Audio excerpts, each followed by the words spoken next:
Welcome to this lecture series in real analysis. In this lecture, we'll look at a logical concept.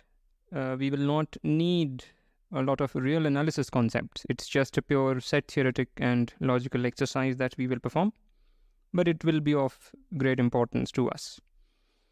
So let us recall roughly what we will need. So we need, of course, to know at least what are real numbers, but not too much of that. This lecture is mostly about sets. We need to know what are sequences. So a sequence in a set X is a list of this sort, an infinite list where each of these are elements of the set X. We also denote such a list like this or like that, or also if we are feeling lazy, which we frequently will, just like this, when there is no confusion.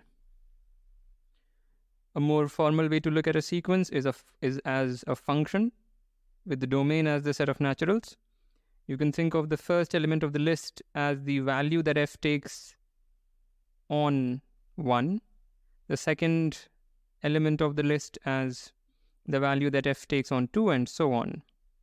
So one can easily think of this as a function, and one can think of a function as that. So the formal definition is this, but once we agree that this formal way of expression can be equivalently written this way, this becomes formal too. Okay, we need to know about subsequences. So if we are given a sequence, something like that, in a set X, then a subsequence is anything of this sort, where this is the case. So whenever you choose an infinite list of this sort, you get a subsequence of a given sequence. So we looked at it in detail. We've also looked at the formal version of this, but let me not recall it here. If you like, you can go back to the lecture and look at it. Okay, so with that, let us move on. Here are some problems for practice. And now let us get started. So first we will define this notion of ultimately. So fix a sequence in a set X and fix a subset of the set X. Okay, so just for the sake of a picture, we can draw one. So think of this as the set X, and somewhere inside we have the set A. Okay, and just give me 1 second. And you can think of a sequence, this thing xn, as a bunch of points labeled by natural numbers. So some of them may lie inside A, some of them may lie outside A, and so on. ... So it's a hodgepodge of a picture, but I'm sure you get the idea. So we have a sequence and we have a set A. Then we say that this statement, let me isolate it. We say that xn is in A ultimately, and put a bracket and write n inside it. So we say this to mean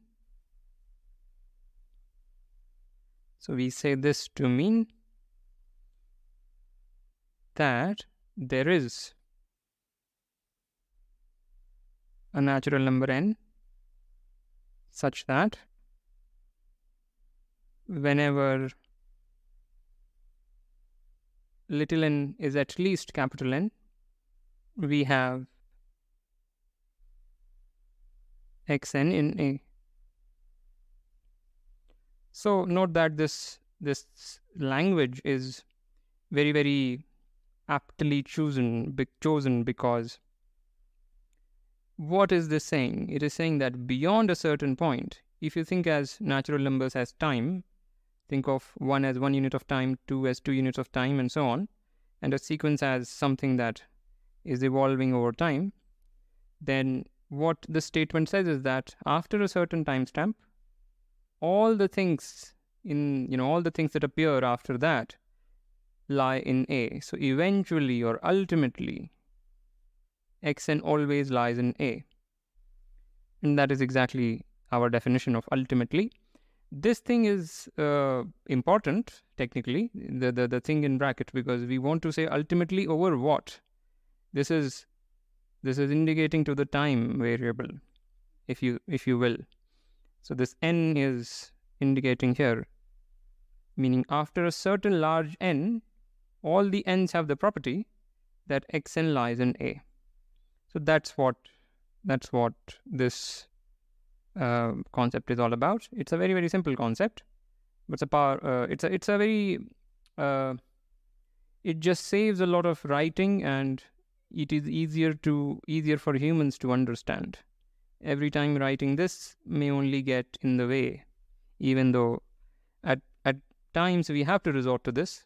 At times you have to unravel the definitions, but this is already fairly clear.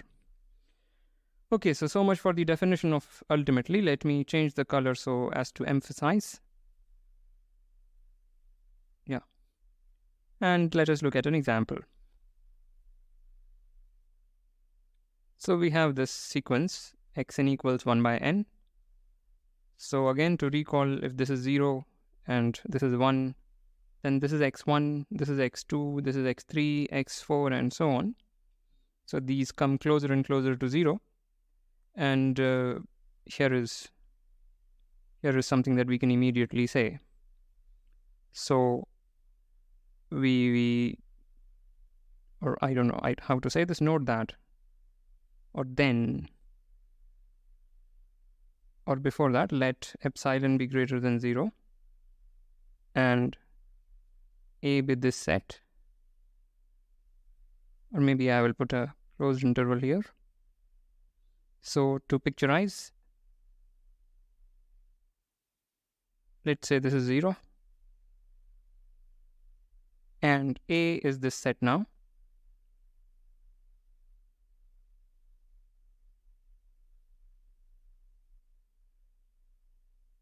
So this thing is A, this closed interval, that is A.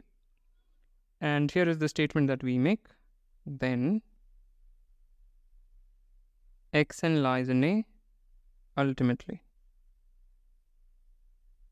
So what does this say? This says that after some very large n, or large enough n, all the xn's will lie in this interval, which is intuitively clear because x1 is here, x2 is here, and after some point, the xn's will enter this region and will never leave because they are coming closer and closer to 0. The formal justification you can make by the following statement. Part of the justification you can make by using this, which we proved earlier. Just use this fact and the fact that this is a monotonically decreasing sequence. I don't know if I defined this notion of monotone decrement. If I didn't, I will do it later, but as of now, it just means that this keeps on decreasing. That's what monotonically decreasing means. Right? As n increases, this decreases. So just use this fact and the monotonicity to establish this. Okay. So here is a cousin notion of the previous one. Again, fix a sequence in a set X and let A be a subset of X. Then we say that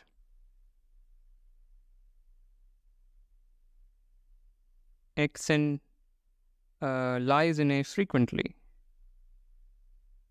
Lies in A frequently over n if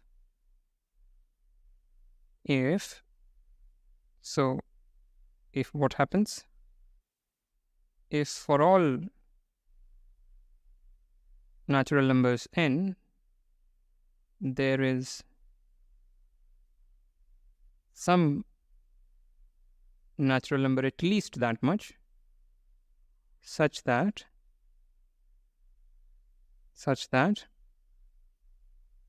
xn in A So this seems to be a very complicated way of saying the following, or equivalently. What it is saying is the same as what I'm going to write. Equivalently, xn in A, or okay, if you collect the n's for which xn lies in A, then this is an infinite set.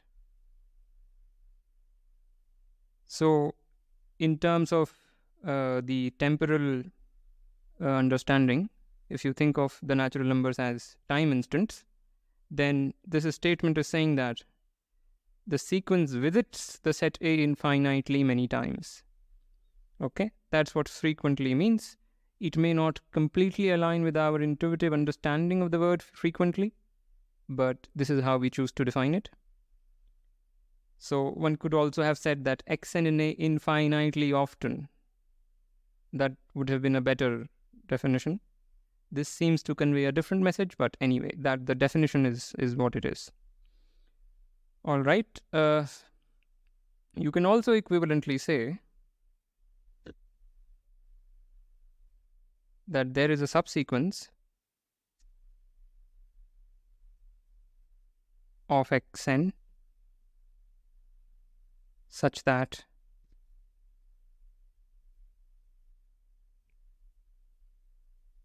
this happens for all k.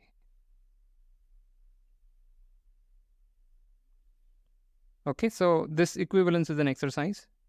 It's a very simple definition. It's a very simple definition, and all I'm asking is for you to verify these equivalences. Okay, so now let's look at some examples. So before we look at examples, here we have defined something for belongingness. One could have equally defined it for not belongingness. We could have said that xn does not belong to A frequently over n if if for all natural numbers n there is a natural number at least that much, such that xn does not belong to A. So such variants I will not be defining separately. We should be able to supply the requisite definitions for ourselves. So now, here is an example. We define this sequence xn as -1 to the n. So for odd naturals, we get -1, and for even naturals, we get 1. So one can easily see that xn is greater than equal to 1 frequently. Or let me write xn is greater than 0 frequently over n.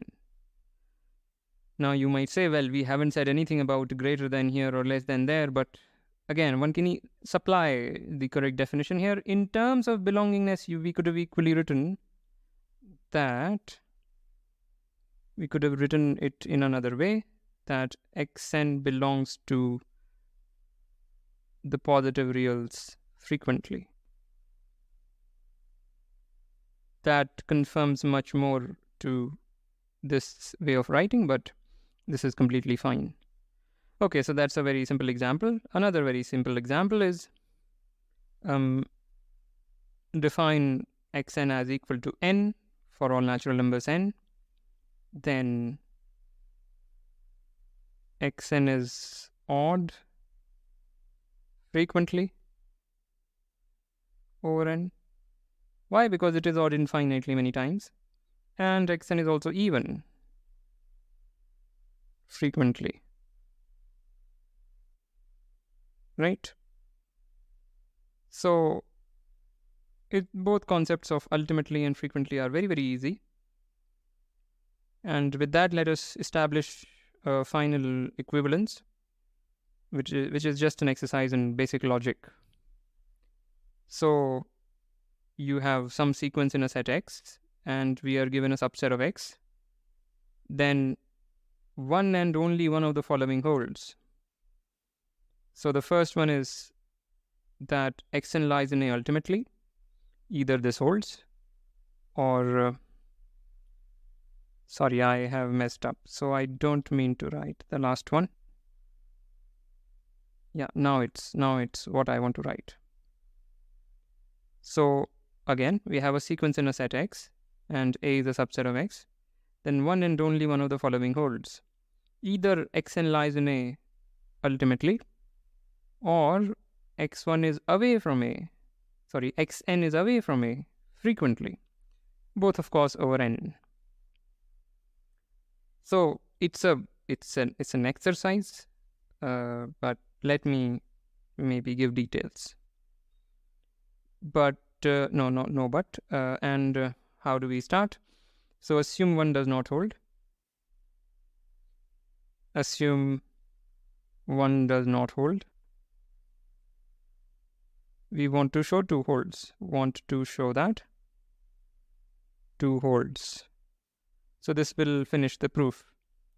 Okay. Now since this does not hold, meaning whenever you pick a natural number n, there is some natural number little n exceeding it, which violates this property.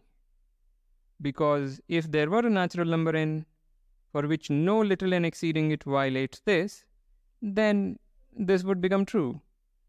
But we are assuming this is false. So for each natural number n, you can find some little n greater than equal to it, such that xn does not lie in A. And that's exactly what this means. That's the definition of frequently not lying in A. So I said I will give details, but I have given details, but I'm not writing them. I feel a bit lazy. Okay, so you can write the details for yourself. And with that, I want to end this lecture. As usual, like, comment, share, subscribe, and I will see you next time.